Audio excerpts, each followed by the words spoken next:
নমস্কার। আজকে আমি তোমাদেরকে নিজেকে নিয়ে কিছু কথা বলবো। নিজেকে মানে আমি নিজেকে, তুমি নিজেকে। সেটা হলো যে নিজেকে ভালোবাসে সে অন্যকেও ভালোবাসতে পারে। যে নিজেকে চেনে সে অন্যকেও চিনতে পারে বা চেনার চেষ্টা করে।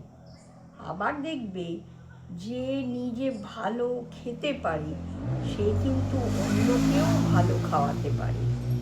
তার মানে এটাই দেখা যাচ্ছে যে নিজের মধ্যে যদি কোনো সদ্গুণ বা কোনো ভালো গুণ থাকে তাহলে তার প্রকাশটাও কিন্তু সবসময় সুন্দর হয়। তাই নিজেকে দিয়ে নিজেকে বিচার করো, নিজেকে দিয়ে অন্যের বিচার করো।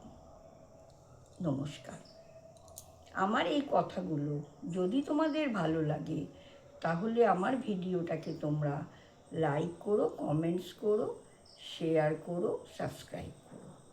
ধন্যবাদ।